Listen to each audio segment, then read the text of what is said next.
très officiellement, il n'y en a qu'une centaine de manifestations qui est prévue, ou en tout cas qui a été déclarée, mais vous commencez à la connaître, cette carte. On a fait le compte, c'était assez compliqué, il y en a 700 qui sont prévus par les différents collectifs, mais le gouvernement, lui, il voit encore plus large, il prévoit jusqu'à 1500 actions ce samedi. Mais actions d'ailleurs, ça veut dire quoi? Eh bien écoutez, si vous interrogez les Gilets jaunes, la plupart, ils ne le savent pas précisément. On va prendre la direction de Toulouse, ça évidemment, c'est un autre sujet, la carte de Toulouse, où eh bien pour l'instant, il y a 5 points de blocage qui sont prévus autour de l'agglomération toulousaine. Le centre-ville, il est là, mais en fait, ici, là, ce que vous voyez, c'est la rocade toulousaine et ces points, eh bien, ce sont de grands hypermarchés qui font le tour de l'agglomération. Qui dit grand hypermarché dit grand parking. Et c'est là, sur les coups de 7h, 7h30, que tout va se décider. On avait interrogé un chauffeur de taxi toulousain qui nous disait, bah écoutez, on va simplement ouvrir un plan de Toulouse sur le capot et on va voir où on va et comment on y va.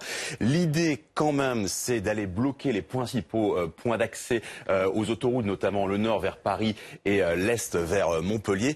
Et c'est d'ailleurs là que pourraient commencer les problèmes pour les manifestants. Mais attention, parce que le gouvernement répète depuis le début de la semaine qu'aucun blocage total ne sera toléré. Est-ce que les Gilets jaunes ont intégré cette notion, Patrick?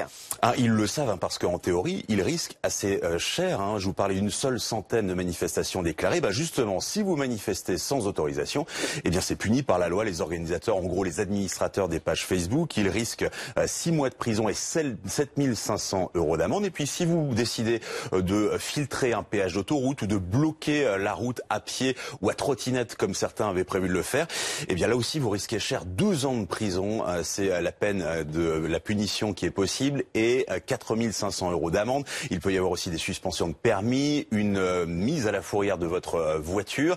Ça, c'est vraiment la théorie, parce qu'en pratique, déjà, ça n'arrive quasiment jamais de punir ce genre d'infraction. Vous vous souvenez de Notre-Dame-des-Landes, il y avait beaucoup d'entraves à la route et personne n'a été puni. On sait que les syndicats de police ont demandé beaucoup d'indulgence à leurs adhérents, ce qui fait qu'ils ne vont pas passer énormément de contraventions.